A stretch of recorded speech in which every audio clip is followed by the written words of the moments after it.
फरमाते हैं इसका मतलब ये है कि जितनी कोई बंदा नेकी करे अगर उसके मुताबिक नेकी कर दी जाए तो वो बदला होती है, और अगर थोड़ी बढ़ा के की जाए तो वो एहसान होती है।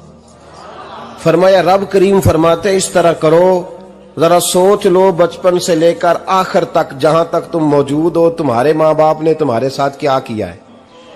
अगर उससे बढ़ा के करोगे तो इसका मतलब है तुमने एहसान किया है। माँ बाप जो होते हैं ना, ठंडी छांव, मीठी जिंदगी। मां अनपढ़ भी हो ना तो कम से कम यूनिवर्सिटी होती है, और बाप अगर बिल्कुल अंगूठा छाप भी हो ना, किसी कॉलेज में मदरसे में इदारे में ना पढ़ा हो, तो बेटे के हक में जिन चीजों की जरूरत होती है वो सारी अल्लाह बाप को अता करके भेजता है। मां बाप को ना कुछ इल्म लदुन्नी अल्लाह देता है कि बच्चों के लिए कैसे आगे बढ़ना है। मां बाप एक हुस्न है मुआशरे का।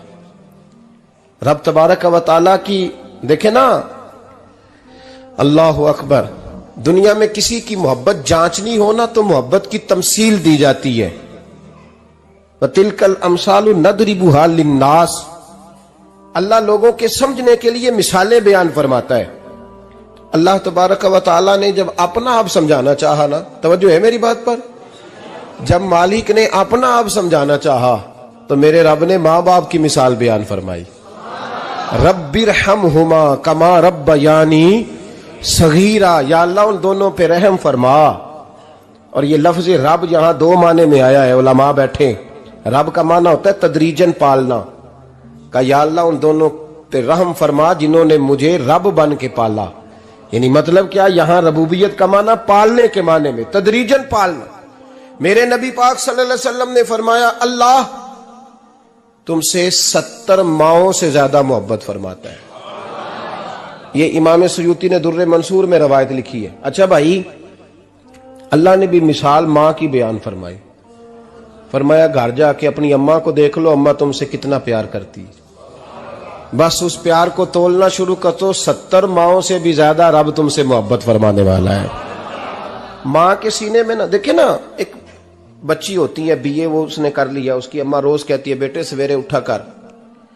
सास के पास जाएगी तो वो कहेगी कि इसकी अम्मा ने सवेरे उठना सिखाया ही नहीं, और बेटी कहती है अम्मा जी तो जावांगी वेखी जाएगी। अच्छा, उसकी शादी हो गई, उसकी सास ने आहिस्ता आहिस्ता शिकवे शुरू कर दिए, खामन से कहने लगी तू इसको उठाता ही नहीं सवेरे। वो भी कहता है कमरे में जाके अम्मा शिकवा करती है तू उठती नहीं। और बच्ची लाडली थी, वो नहीं थी उठती टाइम पे। जिंदगी के 22 साल 23 साल वो सवेरे नहीं उठी, वक्त पे नहीं उठी, मिसाल दे रहा हूं। फिर उसी बेटी को अल्लाह ने एक बेटा अता कर दिया। सुबह 100 आवाज उसकी अम्मा देती थी पर उसकी आंख नहीं खुलती थी, लेकिन उसी बेटी का बेटा सहरी के वक्त हल्का सा रोता है। सारी दुनिया सोई है पर अम्मा उसकी फटाफट जागती है, फटाफट जागती है। एक आदमी था तो उसकी बीवी इंतकाल कर गई और उसने तलाक दे दी। 10-11 साल का उसका बेटा था, उसने दूसरी शादी कर ली। एक दिन अपने बेटे से कहने लगा बेटे वो सगी अम्मा ठीक थी या ये वाली ठीक है?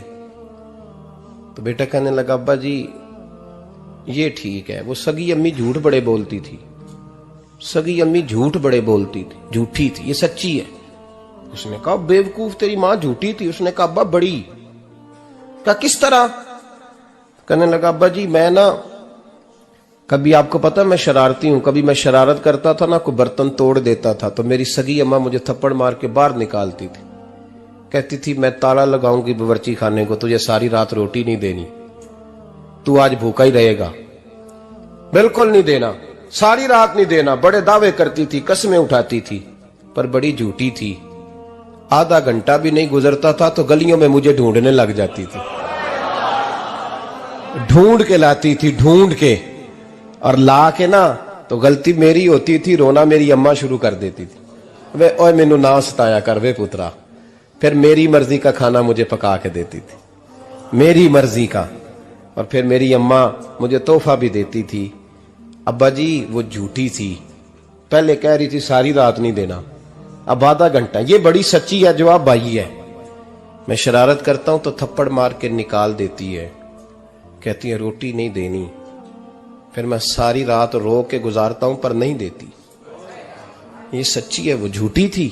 तू मां के दर्द को क्या समझे। बच्चे तो कहते हैं अम्मा ने हमें कैद कर दिया, अम्मा कहती है मेरी मर्जी से खाओ। और तुझे नहीं पता उसने कैद नहीं किया, वो तुमसे प्यार बड़ा सच्चा करती, और बड़ा सच्चा प्यार करती है तेरे साथ, बड़ा सच्चा। बेटा बर्गर खा के आ जाता है, अम्मा कहती है रोटी खा ले, कहता नहीं आपने बैंगन पकाए हुए हैं मैंने नहीं खाने। तो अम्मा मिन्नतें करती है, कहती है चल तू दस की खाना है, तेनू सेवियां ना बना दिया, फटाफट दाल पक जाएगी, क्या खाएगा। अब्बा जी मेरी तरह करीब से कहते हैं छड़ पर भूख लगेगी तो आप ही खा लेगा। लेकिन अम्मा कहती है इसने रोटी ना खाई तो मुझे नींद नहीं आएगी। तो इस दर्द को समझना। मैं गुलाम हूं एक आस्ताने का, और मैं समझता हूं जो किसी का मुरीद ही नहीं उस पर तो साया ही नहीं, उसे चाहिए किसी बुजुर्ग का साया हासिल करे।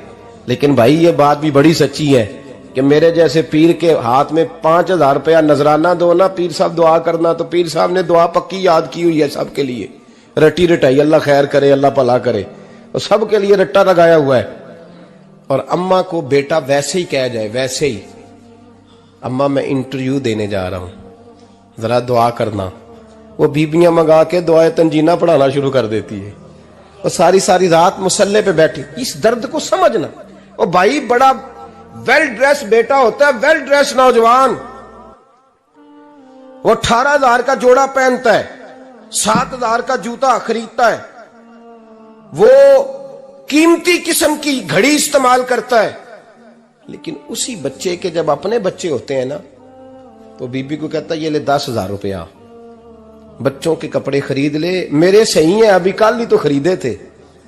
और बाप, और तू समझा ही नहीं यार, 30 साल बाप ने जवानी सारी सऊदी अरब को दे दी, लेकिन तेरा ख्याल रखा। मैं ऐसे लोगों को जानता हूं जिन्होंने 30-30 साल परदेश में कंबल नहीं बदला, और जहां गए थे तो एक कंबल खरीदा था फिर बदला नहीं। तू मां बाप के बारे में, और यहां बच्चे हिसाब करते फिरते हैं, भाई तो पिछले महीने भी 5,000 दिता सी, तुसी पैसे का कर दे की हो, मां बाप से हिसाब करता है तू।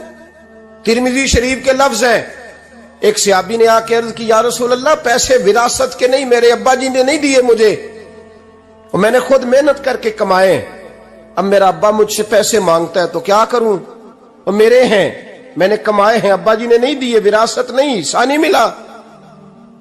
हुजूर मेरा अब्बा मांगता है तो मेरे लिए हुक्म क्या है। तो नबी पाक ने फरमाया क्या कहा तुमने, पैसे तेरे हैं? कहा हुजूर हाँ। तो फरमाया अब्बा किसका है? कहा या रसूलल्लाह मेरा। तो फरमाया अगर तू अपने वालिद का है तो तेरी हर शय तेरे वालिद की है, तू भी तेरे वालिद का है तो तेरा माल भी तेरे। मां और बाप ये तो हुस्न है जिंदगी का, ये तो वकार है इंसान का।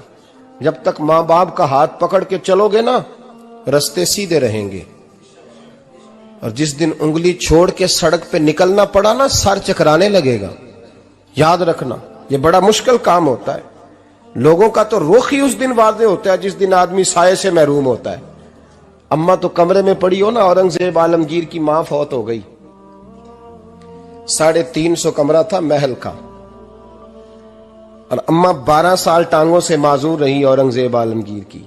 अम्मा 12 साल कमरे से निकल नहीं सकी, साथ ही वॉशरूम था या जो भी उस दौर में तरीका था।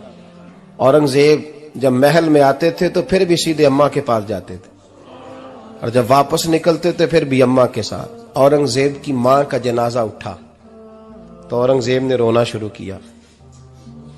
फिर सालों बीत गए पर उसके आंसू खुश्क नहीं होते थे। एक शख्स ने कहा तेरी कोई अनोखी मर गई है, सारी दुनिया की मरती हैं। उसने कहा मैं बादशाह हूं, 24 घंटे लोगों का आना जाना है, बड़े दबदबे हैं, बड़े डेरेदारियां हैं, बड़ी भैंसें, बड़ी गायें, बड़े खाने वाले, बड़े लांगरी। मेरी मां बूढ़ी थी, एक कोने में पड़ी रहती थी, पर जब से वो गई है ये मुझे महल नहीं लगता, मुझे कब्रिस्तान लगता है। मुझे लगता है ये कब्रिस्तान है।